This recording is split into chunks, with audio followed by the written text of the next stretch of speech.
All right, we'll say good morning. Good morning. Let us begin by thanking all of our sponsors for this morning's share. To thank our Talmud Torah sponsor for the month of Shvat, Mrs. Selma Wolf, for dedicating all the Shur and Droshos this month. With immense gratitude for the refuah from Hashem and the merit of a refuah for all of those in need, in the schus of our brave soldiers, and in the schus of the return of each of our hostages. Our week of learning sponsor, Ken and Dina Lieblich, in the merit of the safe return of their son, Aaron Daniel Ben Frumadina and his entire pluga who are currently serving in Gaza. May HaKadosh Baruch Hu watch over them, allow them to be successful in their missions, and return them to their families b'shalom and b'karov. And of course, we dedicate all of Maseches Bava Kamma L'ilui Nishmas, Master Sergeant Yomi Charush, Hashem Yikom Damo. We hope that in the merit of our Talmud Torah, his neshama will have an aliyah and the family inacham. Rabos, with that, let us begin. Today's daf is Pei Tes 89, and we are picking up in Meretz Hashem on Pei Ches Amud Beis. So we actually have a lot to do today. So we left off in the middle of a really interesting sugya, machlok between Rabbi Yochanan and Reish Lakish. So specifically with the following case. The case we were dealing with was the following situation. Machar haben b'chayi ha'av, umeis haben b'chayi ha'av. So here was the case that the son went ahead and sold property during the lifetime of his father. So remember again, building on the case before it, a father, we'll call him Yaakov, made a gift to his son Ruvain. And the gift went like this, right? This field is yours, me hayom ula'achar mosi. From today and after my death. So at this point again, so now the father went ahead and gave over the son the rights to the field. He gave him over the title to the field, but the father retains usage of the field until after his death. Then once he dies, effectively the gift or the transaction becomes retroactively valid to the date that the father transferred it over to the son. So what's the shaila?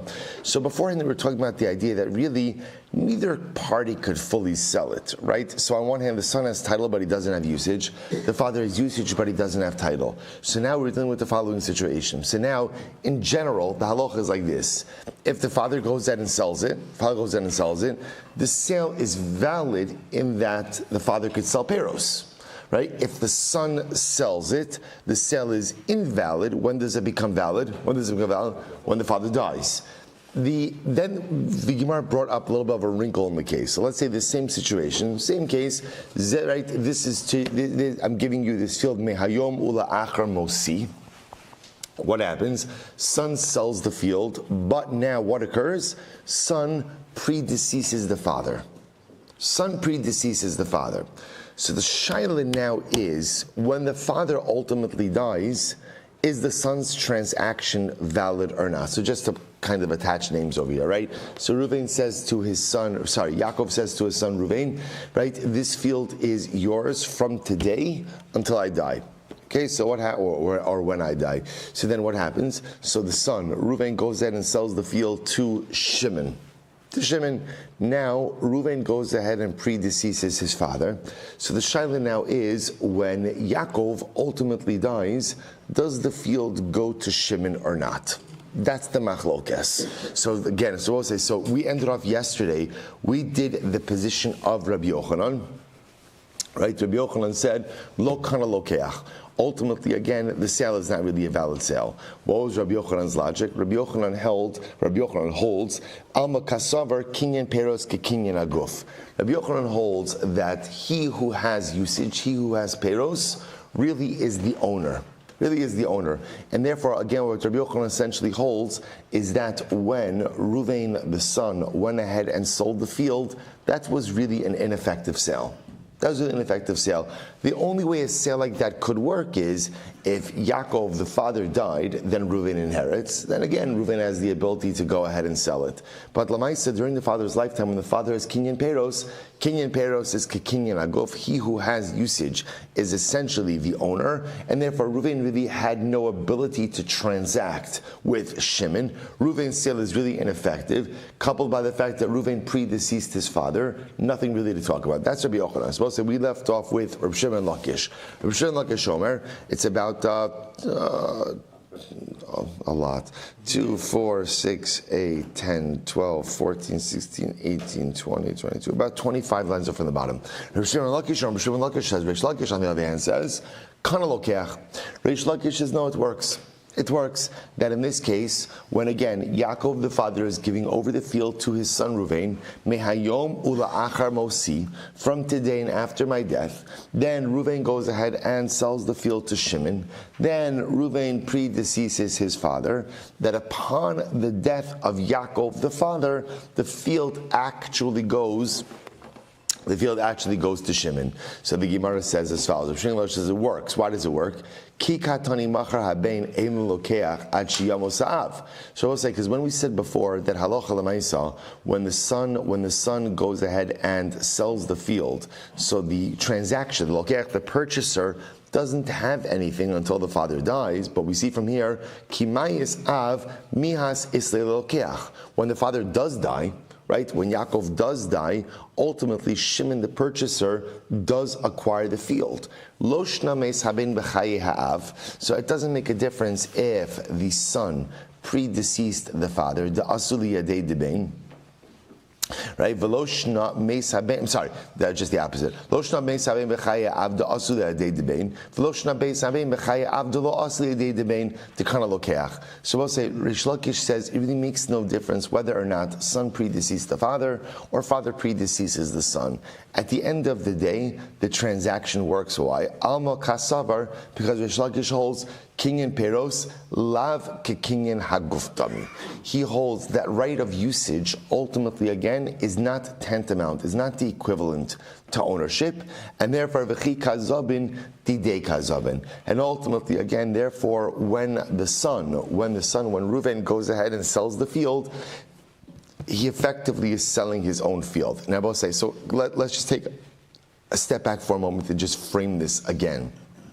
So here's what we have, right? Let's just frame the case once more. Now we have both positions, right? We have Yaakov the father. Yaakov father has a field.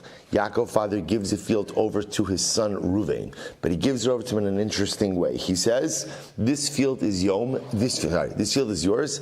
Mehayom ula achar mosi, from today and after my death." Now, what does a gift like that mean? Effectively, what does that mean? What that means is that Yaakov is giving over title, but retaining usage. Right? He's giving over title, but he's retaining peros. He's retaining peros. Fine. So now what happens? So we'll say, so now, before we even get into the rest of the case, there's now a fundamental machlokes, Rabbi Yochanan and Reish Lakish. What's the fundamental machlokes? Right now, who owns this field? Who is the owner of this field? So Rabbi Yochanan would say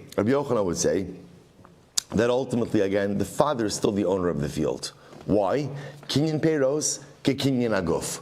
Whoever has usage is the owner. Reish Lakish says, no, right? It's about title. It's about title. And therefore, kinyan peros lat ke kinyan aguf, we say father has usage, but son is the actual owner. So we'll say, that is our machlokes. It happens to be, the way the machlokes is framed is how, in a case where now after this whole transaction occurred, so Ruvain the son goes ahead and sells the field to Shimon. Now everyone agrees that the sale is not really going to be effective until when? Until Father Yaakov dies. Right until Father Yaakov dies, because Father Yaakov still has usage. So again, in a typical case where Father Yaakov dies, then the transaction will be valid. The wrinkle over here is what happens. The son, Ruvain, predeceased his father. So now the shaila is, when Yaakov the father dies, does the field go to Levi, Shimon, or not? Shimon or not? So Rabbi Yochanan will say, no, it doesn't. Why doesn't it? Because the sale was never good. Why was the sale never good? Kinyan peros, kinyan aguf. Because ultimately, again, Reuven his son sold something that wasn't his. He sold a field that really belonged to his father. Reish Lakish will say, it absolutely works. Why? Kinyan peros lav kinyan aguf. At the end of the day, Reuven the son was really the owner. Therefore, he has the right to go ahead and sell it. Granted, the sale doesn't vest, so to speak, until Yaakov the father dies, but Lamaisa the sale works, and therefore upon the death of Father Yaakov, even though Reuven, the son, already predeceased him, the field ultimately will go to Shimon. That's our machlokas. That's our machlokas. To which the Gemara says, Va'ana, now we'll say, remember, how did we get into all of this? Right? How did we get here?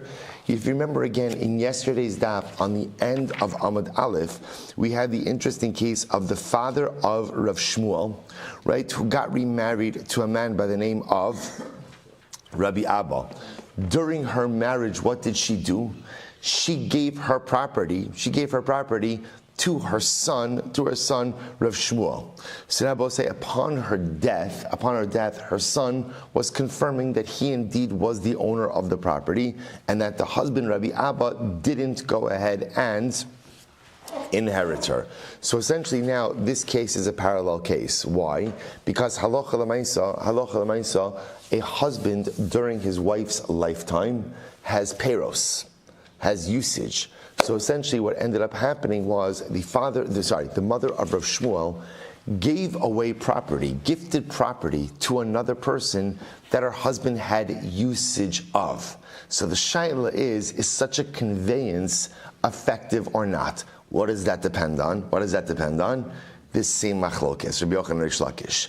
Do we say kinyan peros ke kinyan aguf, or not? So do you say like Rabbi Yochanan that again, if you hold kinyan peros ke kinyan aguf, that means the husband, Rabbi Abba, was the owner.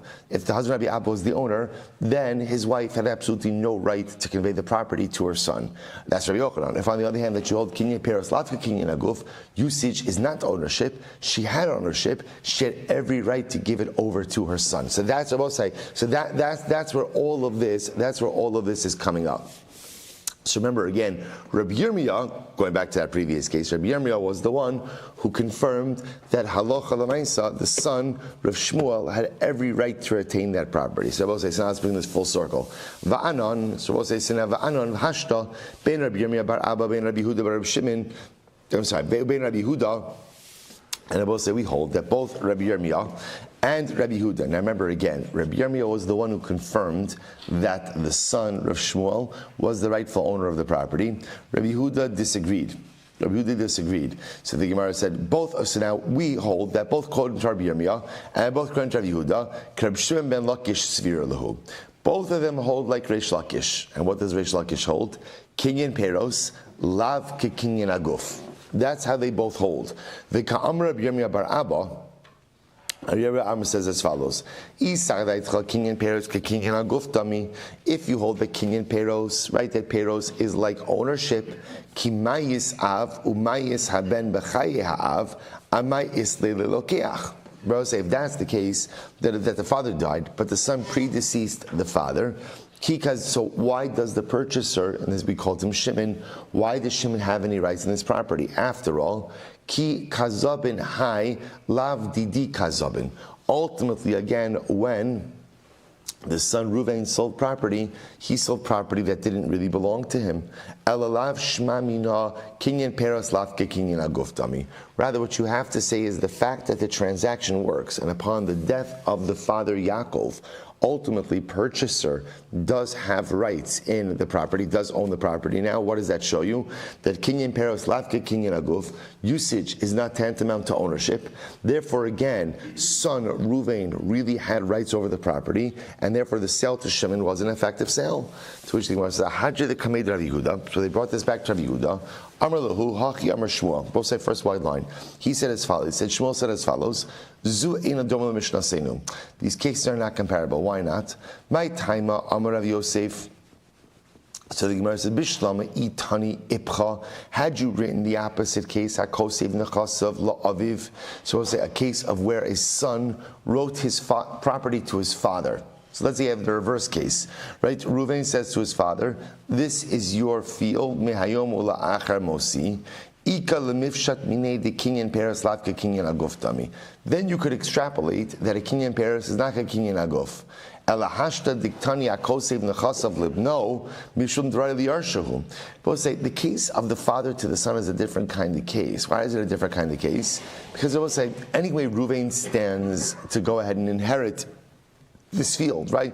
If the father does nothing, Reuven is going to inherit. So ultimately, again, you can't go ahead and extrapolate kinyan aperes lav kinyan aguf or kinyan aguf. Amali Abaye says, 1 second.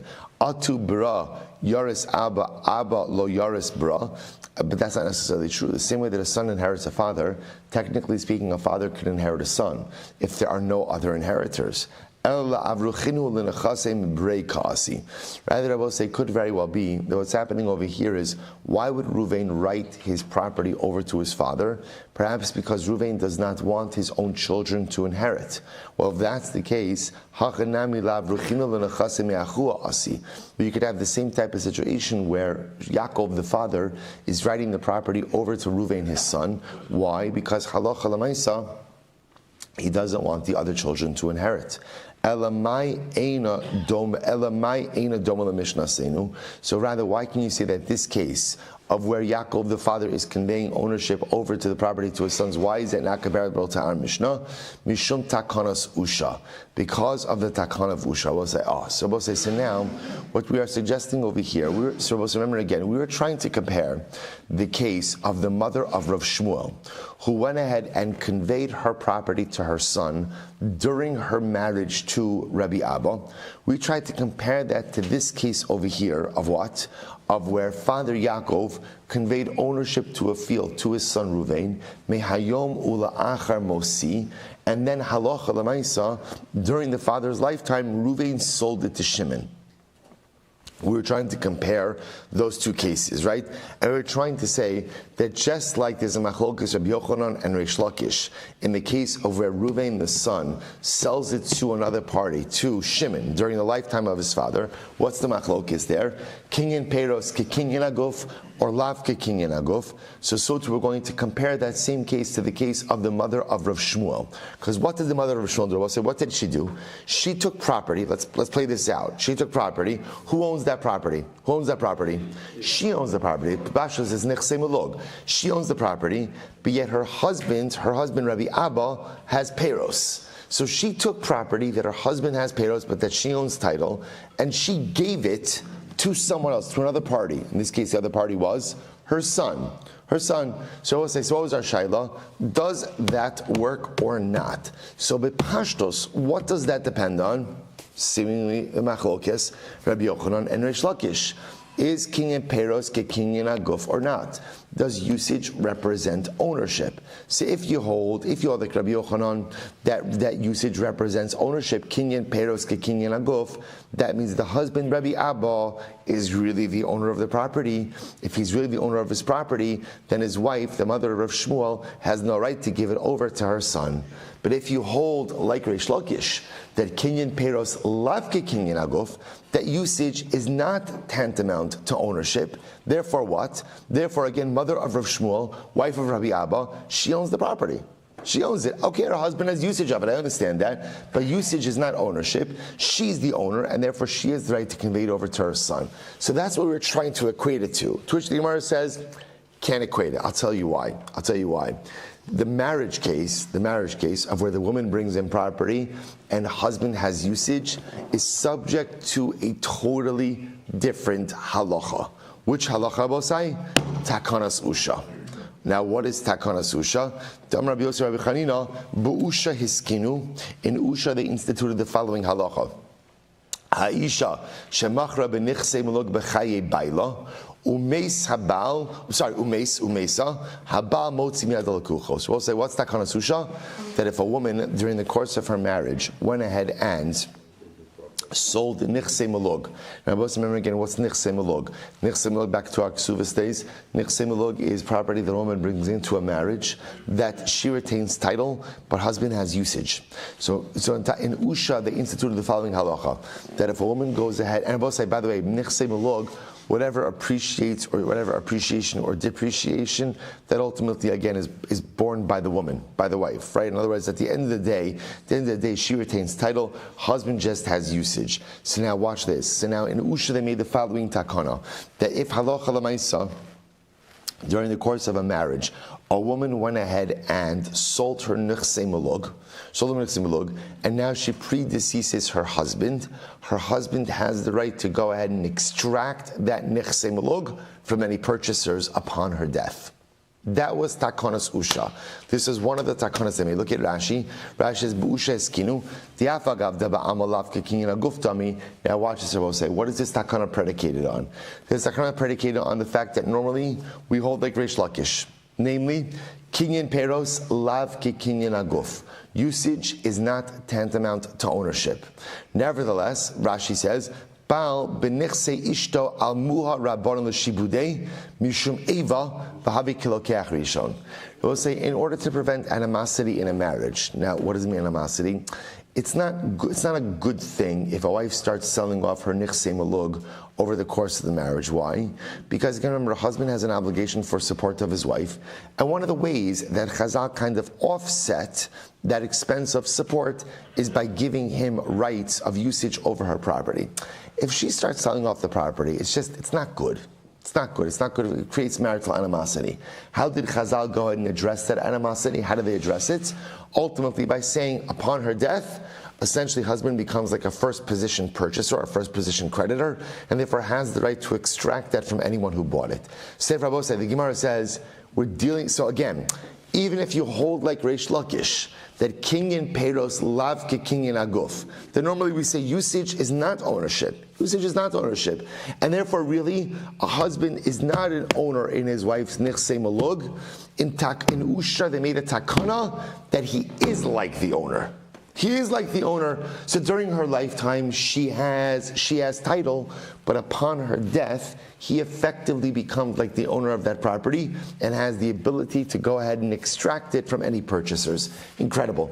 Incredible. Therefore, I will say, it turns out that the case of the mother of Rav Shmuel, the wife of Rabbi Abba, is just governed by a totally different halacha. That's all. It's just, we're trying to compare it to the Machlokes Rabbi Yochanan Reish Lakish, and it turns out it's not comparable. It's just a different case. I'm Ravi Dibaravin. Af anan bitanan. We learned this as well. Mi'idin anubish ploni shegiris ishishto v'nasa gsuvasa. So an interesting case, Rabbi say, witnesses show up and they testify. We testify that Ruvain was married to Rachel, and that Ruvain divorced Rachel and paid her ksuva, top of paytes. But ultimately, again, but we see that Allah Lamaisa, they're living together. So what's the halacha? And now it turns out that the Eidim are Eidim Zomin. So the Eidim lied. Eidim lied. What's the halacha? Well, this is actually interesting. Ein omrim yishamul kol ksuvasa. As well as I say, now remember again, whenever it comes to Eidim Zomin, what's the halacha about Eidim Zomin? Reciprocal punishment. So the shaila is, what do they have to pay in this case? Right? What do they pay? So the Gemara says, we don't make them pay the entire value of the ksuva, ela tovas hanas ksuvasa. Rather, we make them pay what we call tovas hana. Tovas hana. Now, both say, look at Rashi just a moment. Fari tachtov. Tivada niskar shayde edim achirim ki mishtachechi hanach edim zomin havu mishalmin la kol ksuvasa tabau lafsude kula mina dekamri nasal aval hashta shema eina asida litol ksuvasa the olam shema tamusu yoshan bala. Fine. So we'll say, now watch this. So now the Gemara is like this. We don't make them pay the entire ksuva. Rather, what do they have to pay? Tovas hana ksuvasa. So I was asked the Gemara, what is tovas hana? Ezu tovas hana ksuvasa? What does that mean, tovas hana? Omdin Kamma adam rotza litem biksuvasa shalzu shebnis armula onis garsha v'im mesa yirashana baila. So let's listen to this. Essentially, tovas hana say means like the technical term for it as well. We'll call it like the future rights to a ksuba. Now, just to illustrate this in a totally different case, a woman could technically sell the future right of her ksuva. Now, how does that future right look? It looks like this, right? So again, Ruvain's married to Rachel. Rachel sells her ksuva. She sells her ksuva to Shimon. Now let's say, now, what does that future right represent? It represents essentially the following scenario. If I get divorced, right, Rachel gets divorced, or her husband dies, the ksuva will be worth, let's call it, 200 zuz. But there's also the possibility that what? Right? What's the possibility that what? That she predeceases her husband. If she predeceases her husband, what's the ksuva worth? Zero. So essentially you're selling a future. You're selling a future, right? A future right. So obviously what that would mean is the only way you're selling that is how? At a discount, right? No one is paying face value for that ksuva. At most you're going to go ahead and sell it at a discount. If at the end of the day you don't hold off takanas usha, then ultimately again amayira shena baila tizabin ksuvas legamre. Here's what's interesting: the fact that we say that there's the possibility that the wife will die and the husband inherits her. But one second, why don't we say that if a wife sells her ksuva sold? What do you see from here? What do you see from here? You see from here that halacha l'maisa, that when a woman dies, her husband inherits all of her property, which shows you that any sale she makes during her lifetime is not a bona fide sale. Why is it not a bona fide sale? Must mean what? Takanas usha. So as Takanas usha comes along and says that halacha l'maisa, whatever she sells, whatever property she sells over the course of the marriage, upon her death, her husband has the ability to extract those properties from any purchasers. That's Takanos usha. Incredible. That's Takanos usha. Amar Abaye says, one second. Im amru b'nechsei malug, yomru b'nechsei tzom barzal. But I will say, one second. What does Takanos usha cover? So Bepashtas, it only covers Nichsei Mulug, it doesn't cover Nichsei Tzom Barzal. So both say, remember again, we've had this before. What's there saying Nichsei Tzom Barzal? Nichsei Mulug, a wife brings into the marriage. Essentially, she retains title. Husband has complete ownership over it, usage over it. Now both say, now what happens in the event of death or divorce with Nichsei Mulug? Whatever's left, she takes with her. Right? If this and if the property is all used up, it's all used up. Nothing more to talk about. Nichsei tzom barzel is property that a woman brings into the marriage. The property is assessed, and what happens? Husband guarantees the value of that property. So should there be divorce or death of the husband, what happens? Husband or his estate pays that value. That value is locked in. So look at Rashi. Yomi b'nechsei tzom barzel b'ksuvasa dahainu nedunya shechnisa lo b'shuma mi beis havia. Remember again, she's bringing in that property. That property is assessed. They goes in also b'ksuvasa, and ultimately the value of that property is written into the ksuva. Umekambel alav chasan achrayis, and the chasan goes ahead and has complete achrayis, complete responsibility. Vim pichsu pichsulo, and if it diminishes, he bears the depreciation. Vim osiro, if it appreciates, he gets the appreciation. And therefore, the Gemara says, Nechsei tzom barzal nechasima omdim ba'achrayis amekabel l'shayim kein barzal zushi kasha lios. So what's he saying? Now watch this. So now the Gemara says, by the way, takanas usha is really only going to cover what? Only going to cover nichsei mulug. Because nichsei tzom barzel, those remain the property of the woman even after death or divorce. Husband is guaranteeing that value. Rabbi Tovas, so again, therefore both said the Gemara just points out to it, just as an aside, that halacha l'maisa, takanas usha really only applies ultimately again to Nichsei Malug, doesn't apply to Nichsei Tzom Barzal. So we'll say, so now we're about to veer off on a different topic, so let's just point out what we have over here. So we'll say, so what comes out over here is something very interesting, which is that halacha l'maisa, two things. So number one, it turns out that in the din, or in the case of where the mother of Rav Shmuel ended up giving him marital property, giving him nichsei malug. So we'll say, and then she dies. It turns out that what? Doesn't really work. That her husband, Rabbi Abba, would absolutely have the right to go ahead and extract it. Why? Because we'll say that's takanas usha. That's Takanas Usha. And Takanas Usha says, any nichsei mulug that a woman sells over the course of her marriage, upon her death, husband has the right to extract it ultimately from purchasers. So that's that case. Just as an aside, the Gemara introduces us to the riveting machlokes, ultimately Yochanan Reish Lakish, which is kinyan peiros ke kinyan aguf or latki kinyan aguf. They both say, is usage considered to be ownership or not? That's machlokes Rabbi Yochanan and Reish Lakish. We don't have to deal with halacha l'maisa of that right now, as we're still going to see that a little bit more in the future. Good. So let's go weiter. Amar Abaye says, Tovas hana hoil va'asili adan nema buhu milsa. So we'll say, so Abaye says, by the way, now that we brought up this concept of Tovas hana, let's talk about it a little bit. So we'll say, what's the case of Tovas hana? Tovas hana means the ability to sell a future. A woman sells her ksuva. What is she selling? She's selling the future right to collect her ksuva, which is based on the fact that her husband divorces or predeceases her. But if she predeceases her husband, then what? Then obviously there's no value. So now Abaye says, let's talk about this a little bit. So the Gemara says, so good name of Homel. So Tovas Hana the Isha, so Tovas Hana the Isha Havia. So we'll say, so listen to this. Abaye says, let's play this out. Right, Reuven's married to Rachel. Rachel decides to sell the future right to her ksuva. So I don't know, let's say how much is that worth? Let's say it's worth 100 zuz. So she goes over, right, she strikes a deal with Levi and she sells it for 100 zuz. So I say, now what's the shaila? Who gets to keep that 100 zuz? Who gets to keep the 100 zuz? So the Gemara says, so Abaye says, it's Rachel's. She gets to keep it. So because if you think that the money goes to the husband, so lemru la edim ma'af sedinach. So I'll say, so again, I'm going back to the previous case, where Edim testified that she was divorced and received her ksuva, right? But in fact, they were Edim zomamin. Then we really shouldn't go out and punish the Edim at all, because the Edim could say to Rachel, what did we really cause you to lose?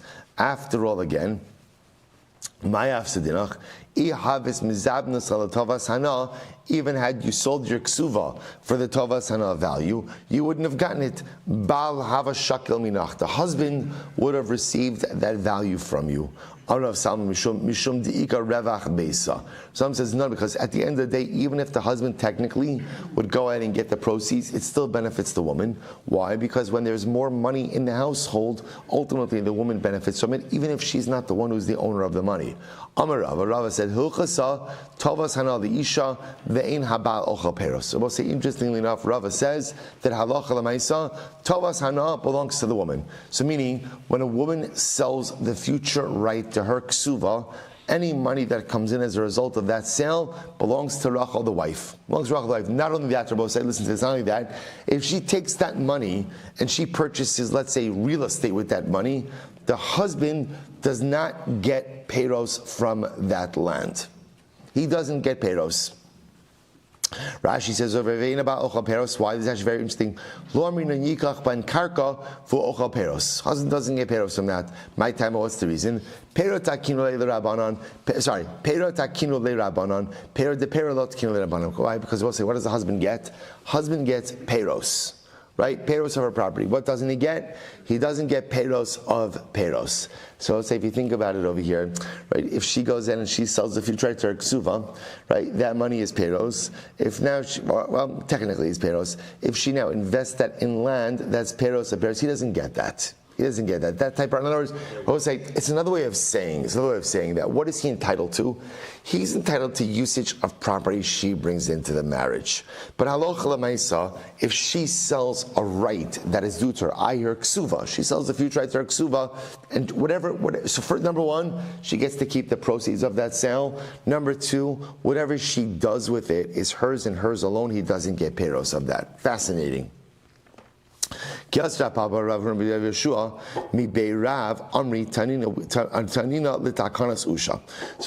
the following. Tanina l'takanas usha. Ha'eved va'isha pigi asan ra. So let's remember again, we saw in our Mishnah that if one goes ahead and injures an eved and an isha, they're always at a disadvantage. Why? Because ha'chova b'hen chayiv.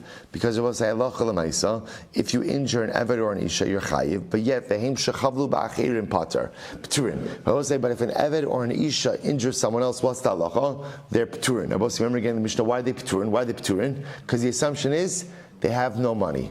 Right? They have no assets. I will say, but one second. If you don't hold off takanas usha, and remember again, I will say, what does takanas usha say? Takanas usha says that whatever property a woman sells, whatever nichsim a woman sells over the course of her marriage, what's halacha? What's halacha? When she dies, the husband has the right to collect that property. Which I will say, but Pashtus, what does that effectively do? What does that effectively do?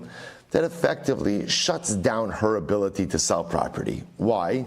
Because unless you're selling it at a very, very deep discount, no one's buying that property. It doesn't make any sense to buy that property because she could die tomorrow, and it turns out you spent money in a field, and now again the husband is going to come and take it from you. So I will say, now watch this. So therefore, again, if you hold off takanas usha, it makes a lot of sense that we say that a woman essentially doesn't have money to go ahead and pay for damages. However, watch this. But if you don't hold off takanas usha, then I will say tizamid nichse muluk v'titin lei. Then I will say she does have the ability to pay for damages. damages. How does she have the ability to pay for damages? Let her sell off her nichsei mulug. Again, Rabbi say, this is if you don't hold up takana susha, let her sell off her nichsei mulug. She now has money and she could pay off her damages. Using that same logic, even if you hold up takana susha, and therefore v'lomatzim is zabna legamre, tizabin lenichse mulug betovas hana v'titenle. So I'll say, I don't understand. There's still way for her to make money. How could she go to make money? She could sell off nichse mulug betovas hana. In other words, we'll say you could still sell it, right? But how do you sell it? You're selling a future. Selling a future, she could say, listen, right? She could take her nichsei mulug, sell it to Shimon, and say, Shimon, look, here's the deal. I'm selling you my nichsei mulug, obviously at a discount, because one of two things are going to happen. I'm going to die, in which case, if I die, my husband's going to come and collect this property, right? Or, what's the other possibility? My husband dies.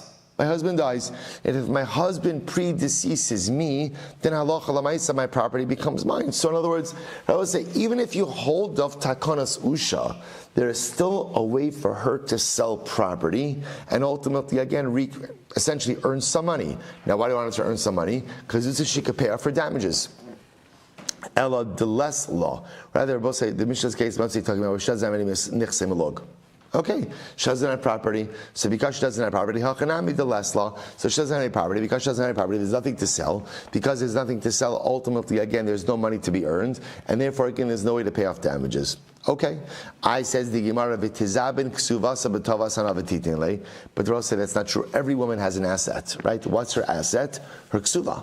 So why don't we say that when a woman injures someone, right? Rachel's married to Ruvain, and Rachel injures Shimon. So the Mishnah said, Rachel doesn't have to pay anything now because she doesn't have any money. What do you mean she doesn't have any money? She has a ksuva. Let her sell the future right to her ksuva and use the proceeds of that sale to pay off damages to Shimon. Why can't, granted, I will say again, remember, whenever you sell a ksuva, it's always going to be what? Sold at a discount, but still she could earn something from that sale. Let her use the proceeds of that sale to go out and pay Shimon for damages. Ha money Rabbi Meir he. So we'll say, whose opinion does this reflect? It reflects Rabbi Meir of the Amar. Asr lo li adam shiyashes ishto afilu sha'achas below ksuva. So we'll say, ultimately, again, it's Rabbi Meir. Rabbi Meir holds that a man is not permitted to live with his wife without a ksuva. So therefore, both say it turns out that really a woman can't sell her ksuva, because if she sells her ksuva, halacha l'maisa, her husband cannot live with her. Now, what's the logic of that? Because we'll say ultimately, again, remember, I will say this is for the woman's benefit. We don't want there to be a marriage without a ksuva. Why? Because I will say a ksuva ultimately, again, is one of the things that makes the husband think twice about divorcing his wife. Otherwise, he can be very flippant in divorcing of his wife, because again, it's not going to cost him. Because there is a ksuva, again, I will say, allows or prevents him from making any rash decisions. So therefore, Rabbi Meir is the opinion that holds that if a woman doesn't have a ksuva, then ultimately, again, halacha l'maisa, the couple cannot live together. So therefore, again, effectively, according to Rabbi Meir, a woman really can't sell her ksuva. She can't sell her ksuva, because otherwise, again, she can't live with her husband, to which the Gemara says, so the Gemara says, but in this case, it still applies. Why? Hacha lo megarish la, ti megarish la asu hanach tizabini gabul al ksuvas minei. But the Gemara says that's fine. That's fine. In other words, we'll say even if Rachel sold her ksuva, Rabbi Meir's issue is still addressed. Why? Because in the event that Reuven were to divorce Rachel, what would happen? He would have to pay her ksuva, because now the purchaser would come to collect the ksuva. In other words, so the logic is still intact, right? Rabbi Meir says you can't live with. Let's kind of bring this together. We're trying to figure out over the Mishnah says that if Rachel, the wife, injures Shimon, another guy, so halacha l'maisa pigi asan ra, that interaction is negative. Why? Because Shimon can't collect anything from Rachel. To which the Gemara says, why not just have her sell her ksuva, the future right to her ksuva, use the proceeds of that sale to sell off damages? Gemara says, no, because it's to Rabbi Meir. Rabbi Meir says you can't live with your wife without a ksuva, but she has a ksuva. She just sold it. And the truth is, the ksuva as the deterrent to divorce still applies. Why? Because in the event that he divorces her, while it's true that he won't have to pay her the money, but he will have to what? He will have to pay Shimon. So the financial deterrent to divorce is still intact. So why not go ahead and allow her to sell off the future right to the ksuva, use the proceeds to pay off damages? To which the Gemara says, Ella tova sana mili ninu. We'll say first line on the bottom. Umili lo mishtabdi. So it says interesting. Rather, the Gemara answers, tova sana is just it's words. And words ultimately, again, don't create a shibud. To which the Gemara says, in other words, what is she going to do? She's going to give over, she's going to go ahead and give over the future right of her ksuva to the damaged party. So what? So what? Those are words, right? And words don't create an actual financial reality. Gemara says, I don't understand. Alamalo, mili demizdabni b'dinari ninhu. So we'll say, but it's not just words. It's not just words. It's a right. It's an entitlement. And she does have the ability to sell that right, and that right has a financial value. In other words, we'll say, she could sell that ksuva. Granted, again, it's a future. It's a future. But she could sell it now, and there is money to be realized now from that sale. Elamishum de Shmuel. Rather, Rabbi say must reflect the view of Shmuel. Damar Shmuel. Hamochesh tarchov lechavero. If someone goes in and sells a document of indebtedness to their friend, the chazar umachlo machol, and he then turns around and forgives it, it's machol. Va'afilu yoresh machol. So we'll say, now listen to this. We'll say, so just to illustrate this, if I lend money to Ruvain, right? So Ruvain owes me money. I take the debt, I sell it to Shimon. So I sold the debt to Shimon. Right? So now Shimon has right of collection. Watch those. I turn around and I forgive the debt to Ruvain. Right? I forgive the debt to Ruvain. So obviously not a correct thing to do. But if you did it, it works. It works. So therefore, in this case over here, I feel Yarish Mochel, Amri, Zabune Zavin, Vitite le, Vi'imachala le legabe bal, Tim Chale. So we'll say, so now again, here's what's interesting about this. Therefore, the Gemara suggests, here's the problem. What's the problem over here? If Rachel sells the future right of her ksuva, so what could she technically do? So what could she do after the fact? She could be machol, right? She could be machol the ksuva. She could, remember again, the ksuva is a debt. Anything that's owed to you could always be mochal. So we have to be concerned over that if she sells the future right to the husband, she could always turn around to be mochal, to which the Gemara says, fine, still I understand. Let her sell it. Or as both say, remember, the Mishnah says that when a married woman injures someone, it's really the injured party is at a disadvantage because there is no money to be collected. To which the Gemara is just trying to show that's not true. There is money to be collected. She has the ability to sell her ksuva, and that has a value. But she could sell it and then forgive it. Fine, so let's deal with that then. Let's deal with that then. But I will say, but at the end of the day, don't say that she has no ability to pay off anything. She does. She does. So if she ends up forgiving the ksuva, let's deal with that when it happens. To which the Gemara says, Amri, Kol legabe val, vaday machlele, va'afsedinu lahu zevina, be'adayim lo afsedinu. To which the Gemara says, will say, you know what? It's almost guaranteed that she's going to be mochel the ksuva in this case. In this kind of case, and I will say, now again, in general, a woman's not mochel on a ksuva, she's not mochelas. But halacha is in this kind of case, where she sold the ksuva to another party, the Gemara seems to feel it's almost a certainty that she is going to forgive the ksuva. So to create a transaction like this, where there's a sale of ksuva to another party, right, and it's almost guaranteed that she's going to be mochel this debt to her husband, it doesn't even make sense to me. It's wrong. It's wrong to even allow for such a transaction like this to occur. So we'll say, so why not do the following? See, we'll say, up until now, the way we've been floating the idea is, right, Rachel's married to Ruvain, she injures Shimon. So what we're saying, Rachel, go sell your ksuva to lady, take the proceeds of that sale, and pay off Shimon. The Gemara says, why don't you structure it differently? Let her, watch this, let her, quote unquote, sell the ksuva to Shimon, the injured party. But obviously what's going to happen over here? What's going to happen? There doesn't need to be an exchange of money. Rather, what she does is she'll essentially, quote unquote, sell the ksuva to Shimon, the injured party, for an amount commensurate with the damages. So essentially what's going to happen over here is Shimon, the injured party, gets the rights to the ksuva. But again, no money has changed hands, but Shimon gets that right as a form of payment. So the beauty of that is essentially Shimon gets something, again, in lieu of damages. So let Rachel, quote unquote, sell. I'm using quote unquote sell because there's no exchange of money. Let her sell the ksuva, ultimately again to Shimon, the injured party, as a form of compensation for damages. Amad Beis, di'i machla legabe baal lo kamaf sedina. So we'll say, what's the worst case scenario? What's the worst case scenario that happens over here? Worst case scenario is if she ends up forgiving the ksuva, fine. Shimon's no worse off than he was before. Right? In other words, he wasn't getting paid money from her for damages anyway. So now at least he has the potential for the future collection of the ksuva. If she ends up forgiving it, she ends up forgiving it. But if she doesn't end up forgiving it, at least he has a future right of compensation. So so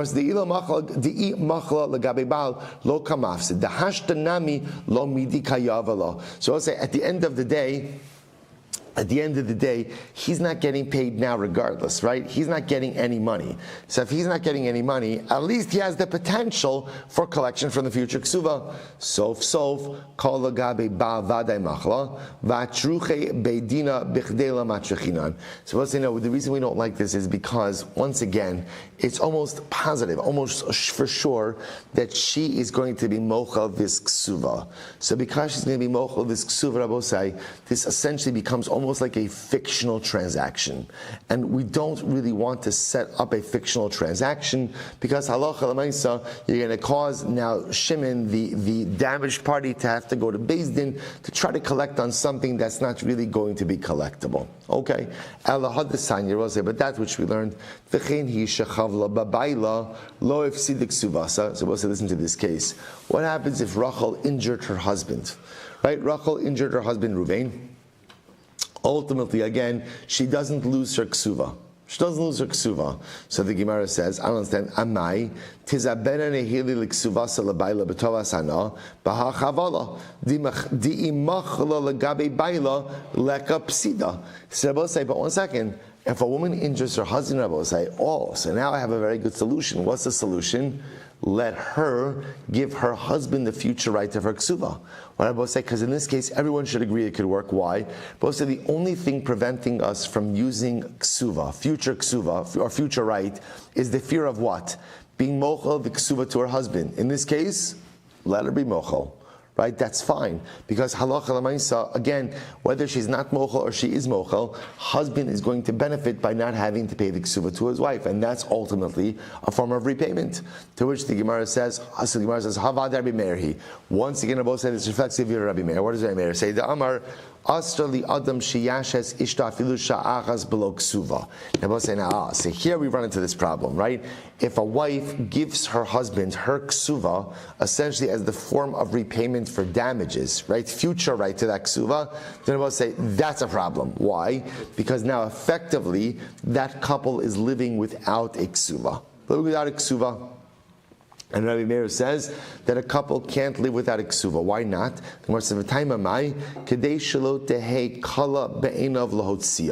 Ultimately, again, I will say, because again, without a ksuva, there's no financial deterrent to divorce, and he could easily, flippantly, go ahead and divorce her. To which the Gemara says, "Hacha megarishla v'gavi le bechavle mina." I will say in this case over here, he could divorce her because if he divorces her, again, quote unquote, he has the ability to collect her ksuva, ultimately as a form of repayment for damages. To which the Gemara says, "Ihachi hashtanami megarish lavgabi levechavle minei." So we'll say, so what's going on over here? Kigon, denafish ksuvasa. To which the Gemara says, no, maybe the case here we'll say is where she has a very large ksuva. So we'll say, so for example, let's say, for argument's sake, her ksuva is $100,000.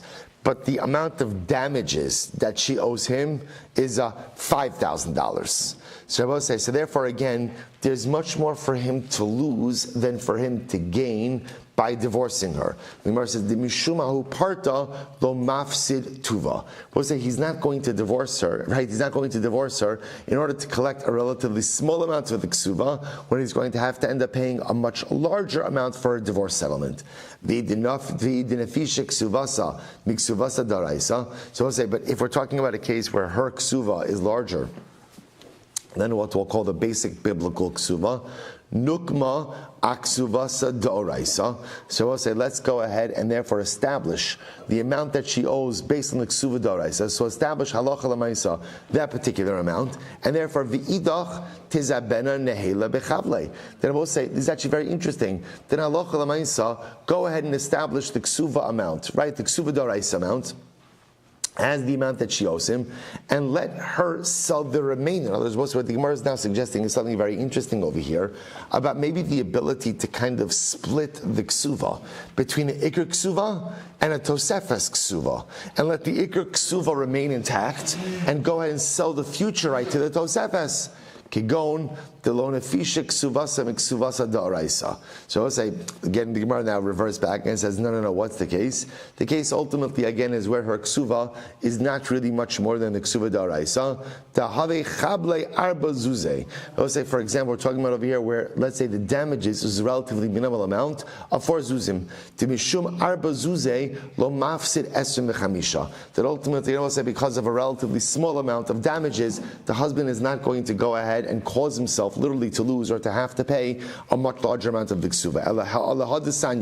Kishim shelo timkar v'hi tachtav. Right? Ultimately, again, the same way. Kach lo timkar, kach lo tafsid v'hi tachtav.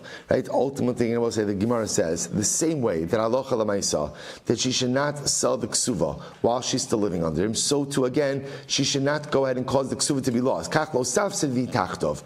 But sometimes I will say there is a case where ultimately the ksuva could be lost. Where is that? V'hechi dami kigon dinefisha ksuvasa miksuvasa da'araisa. Ultimately, I will say, what case would that be? That would be the case where the ksuva itself is worth more than a basic ksuva da'araisa.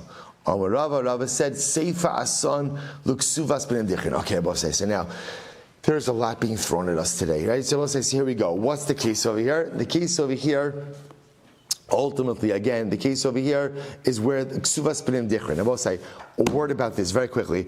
We'll have to stop over here for today. We'll pick up with this Rava today, ksuvas b'nim dichrin, but very quickly we'll say, what's ksuvas b'nim dichrin? Ksuvas b'nim dichrin is the ability, ultimately, again, for a woman to say, my ksuva will always be inherited by my sons and will not be part of any formal property distribution. So we'll say, we'll pick up Emirat Hashem with this statement of Rava, but I will say, just fascinatingly enough, what we're trying to figure out over here, I will say, is, remember, now we've gone kind of from Takanas Usha to Kinyan Peiros, to Kinyan Guf, Lav, Kinyan Guf, and now I will say, focusing on the very interesting particular detail over here about the Mishnah telling me that if a married woman injures someone, really pigi asan ra, the injured party is at a disadvantage because halacha l'maisa, she has nothing to pay back with. We're just trying to figure out is why is that so? At the end of the day, there is a ksuva, and there is a future right to that ksuva. Why doesn't that represent the value, ultimately, again, that can be used for repayment?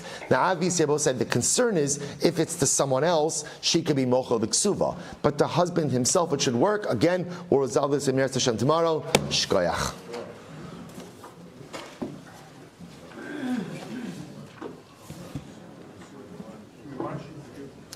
All right, Chevron Zoom, have a great day, everyone.